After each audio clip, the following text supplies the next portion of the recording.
တစ်ချိန်ဝမ်းပုံမှန်မသွားတဲ့သူတွေ3-4ရက်နေမှတစ်ချိန်လောက်ဝမ်းသွားတဲ့သူတွေတစ်ပတ်လောက်မှတစ်ချိန်လောက်ဝမ်းသွားတဲ့သူတွေဆိုရင်တေချာပေါက်တင်းတို့ရဲ့ဒီဥမာကြီးမှာပေါ့နော်ဝမ်းအဖြစ်အလွယ်တကူဆွတ်လို့ရမယ်မစင်ကြိုးတွေအစိတ်တောက်တွေကဒီဥမာကြီးမှာပဲလာပြီးပိတ်လောင်နေမှာအဲ့လိုမျိုးပိတ်လောင်တာကတစ်ရက်နှစ်ရက်ပဲဆိုတော့အရင်ပြဿနာမရှိဘူးဒါပေမဲ့တစ်ရက်နှစ်ရက်မဟုတ်ဘဲနဲ့နော်တစ်ပတ်နှစ်ပတ်တစ်လနှစ်လတစ်နှစ်နှစ်နှစ်အဲ့လိုကနေနှစ်ချီကြာလာပြီဆိုရင်တေချာပေါက်ဒီဥမာကြီးမှာမစင်ကြိုးအစိတ်တောက်တွေကအခုလိုမျိုးသာစုပုံနေပြီဆိုရင်တေချာပေါက်ဥနိုင်ရံတွေကိုလည်းသွားပြီးထိခိုက်စေနိုင်တယ်လို့ဝမ်းချုပ်တဲ့ပြဿနာဝမ်းသွားရင်အခက်အခဲဖြစ်စေနိုင်တဲ့ပြဿနာပါသွားပြီးကြုံရတတ်တယ်ပေါ့နော်အဲ့လိုမျိုးဖြစ်တဲ့အချိန်မှာဝမ်းသွားရင်နော်မာကျင့်နေမယ်ပြီးရင်ဝမ်းတစ်ခါသွားဖို့အရေးအချိန်ကြာကြီးထိုင်နေရတာမျိုးတွေဖြစ်တတ်တယ်ပြီးရင်ဝမ်းသွားတဲ့ခါမှာမာကျင့်နေတာဖြစ်တဲ့ကြောင့်မို့အားဆိုင်ပြီးညှရတဲ့ခါမှာစဝါကနာတာတွေစဝကွဲနာလိုမျိုးခံစားတာတွေလိုမျိုးပြဿနာဖြစ်တတ်တယ်နောက်ပြီးတော့ဒီဥမာကြီးမှာအခုလိုမျိုးမစင်ကြိုးအစိတ်တောက်တွေညားနေတဲ့ခါမှာအဲ့ဒီဥနိုင်ရံကနေတဆင်ခန္ဓာကိုယ်တစ်ခုအနှံ့လုံးပြန်ပြီးတော့မှကတွင်းနဲ့နန္နာအဘုံနဲ့နန္နာပြီးခန္ဓာကိုယ်ကနေအနှံ့သက်ဆိုထွက်တာကြုံရတယ်ပြီးတခြားနောက်ဆက်တွဲကျမကြီးပြဿနာတွေပါဖြစ်တတ်ပါတယ်ဒါကြောင့်မို့လို့ဒီဥမာကြီးမှာရှိနေတဲ့မစင်ကြိုးအစိတ်တောက်တွေကိုဥတန်ရှင်းရေးလုပ်ပြီးတော့မှဝမ်းမှန်အောင်ဂရုစိုက်ဖို့လိုပါတယ်အစားစားနေတဲ့သူကဒီပြဿနာကြုံရနိုင်တာဖြစ်တဲ့အတွက်ကြောင့်မို့လို့မပေါ့ဆဘဲနဲ့ဝမ်းမှန်အောင်လုပ်ပါလို့မြင်အကြံပေးချင်တယ်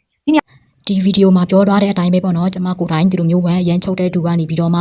ဘယ်လိုဒီဝမ်းချုပ်တဲ့ပြဿနာကိုဘယ်လိုဖြေရှင်းရမလဲဆိုပြီးတော့မှအဖြေလိုက်ရှာပေါ့နော်ဒီဆေးတွေဆိုလို့ရှိရင်လည်းတောက်တာစုံနေပြီး fiber တို့များပြောတဲ့ fiber ကောင်းတယ်အရန်ကောင်းတယ်ဆိုတဲ့ဟာတွေလည်းတောက်ဖို့ရပေါ့နော်ဒါပေမဲ့နောက်ဆုံးကြတော့ဒီမနောမြေစီချောက် green tea ကိုတောက်ကြည့်တဲ့ချိန်ကျမှပဲတကယ်ကိုဝမ်းမှန်ကြောင့်မလို့ဒီလိုမျိုးဝမ်းရမ်းချုပ်တဲ့သူတွေကိုမှဆေးလည်းမတောက်ချင်ဘူးဒီတဘာဝ organic ကိုပဲကြိုက်တယ်ဆိုတဲ့သူဆိုလို့ရှိရင်မနောမြေစီချောက် green tea ကိုတောက်ကြည့်နော်ခုဆိုလို့ရှိရင်ကိုကတကယ်ကိုဝမ်းမှန်လာပြီးတော့မှပိုက်လေးလည်းချက်လာပြီးနော်ဒါကြောင့်မလို့ဒီကိုကအရန်ကောင်းတဲ့ဆေးကိုတွေးထားတဲ့ချိန်ကျတော့ဒီဟာကိုတခြားလူတွေကိုလည်းဝေမျှမယ်ဆိုတဲ့စိတ်လေးနဲ့ဒီမနောမြေစီချောက် green tea ကိုဘာမှ organic ဆေးဖြစ်တာတဲ့ကြောင့်မလို့အချိန်တစ်ခုတော့ပေးရမယ်တခါတည်း fiber တောက်တယ်လို့မျိုးဒီနေ့တောက်ဒီနေ့ညချက်ချင်းသွားအဲ့လိုတော့မဖြစ်ဘူးဒါကြောင့်မလို့တကယ်လို့ organic ဆေးမဲ့တောက်ချင်တဲ့ side effect ဖြစ်မှာလေစိုးရိမ်နေဆိုတဲ့သူတွေဆိုလို့ရှိရင်မနောမြေစီချောက် green tea ကိုတောက်ကြည့်ပါ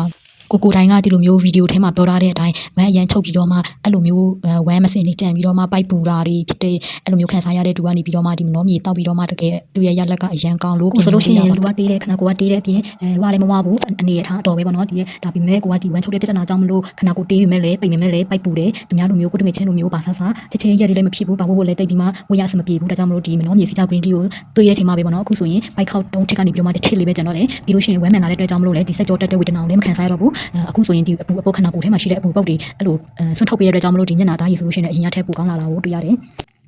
ဒီလိုကိုလိုမျိုးဝမ်းချုပ်တဲ့ပြဿနာကြုံနေရတယ်ဆိုလို့ရှိရင်တော့ဒီမနောမြေစီချောက် green tea ကိုအရန်တောက်ကြည့်စီချင်တယ်နော်သူကဘာဖြစ်လို့ဆိုအရန်ကောင်းတဲ့စီဖြစ်ပြီးတော့မှတဘာဝဖြစ်တဲ့အတွက်ကြောင့်မို့ကိုကလည်းရဲဝံ့ဝံ့ကြီးယုံကြည်ကြည်နဲ့အဲ့လို organic စစ်ဖြစ်တာအတွက်ကြောင့်တစ်ခုရဲ့နောက်ထပ်ကိုယ်တိုင်လည်းတောက်နေတဲ့အတွက်ကြောင့်မလို့ညွန်ပေးရတာပါခုလိုမျိုးပဲဝမ်းချုပ်ပြီးစိတ်ညစ်ရတဲ့ပြဿနာတွေကနေပြီးတော့မှကေဝေးနိုင်ကြပါစေ